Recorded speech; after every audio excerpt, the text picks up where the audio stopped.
Good afternoon, everybody. It is January 12th, 2021, and a recent question we've had from several clients I thought might be of interest to you. So I wanted to discuss Spectrum's thoughts on the recent DC protests and violence.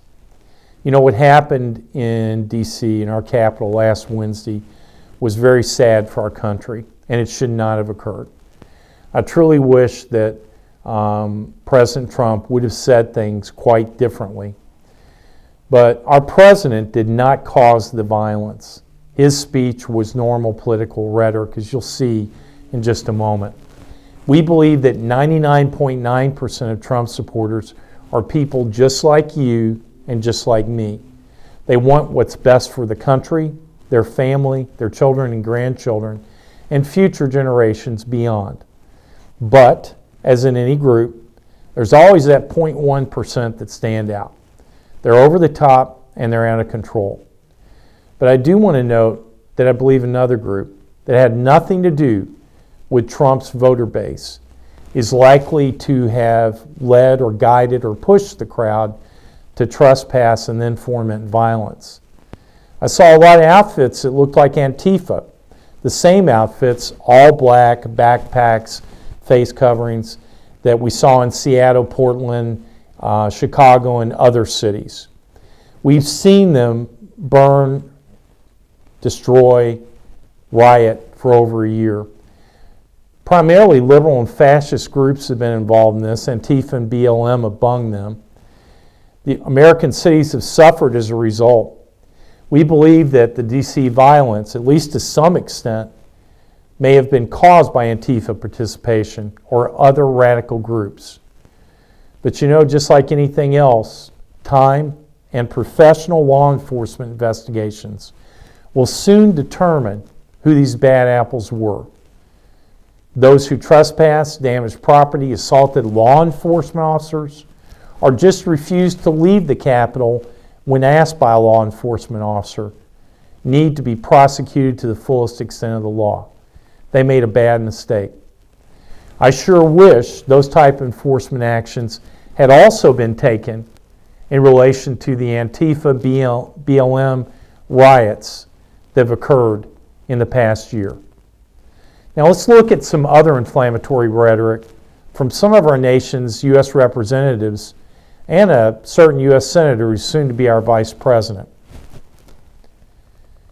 You'll note that all but one of these individuals is in the United States House. One of them is the House Speaker. And up on the top right, you've got our soon-to-be Vice President, who's a sitting U.S. Senator. The political rhetoric has been inflammatory and incendiary for a long, long time. But I have read and listened carefully to President Trump's remarks from last week. And his rhetoric, although ill-chosen, doesn't come close to these statements. It all needs to be toned down. I'm also very saddened and curious as to how an unarmed woman who's a 14-year Air Force veteran was shot and killed by a Capitol Police officer. And my question is like yours. It's why? Had that officer's superiors authorized deadly force? Can't use it if it wasn't authorized. Did she display a weapon? Was someone around her displaying weapons? If not, some discipline has to occur there and criminal prosecution. You know, in closing, this was a bad day for our country, and it scared a lot of people. I'm hearing it from my friends, from clients. A lot of rumors and innuendo out there, particularly in the fantasy land of the internet. But our country will very soon recover. We're going to see conservative leaders emerge.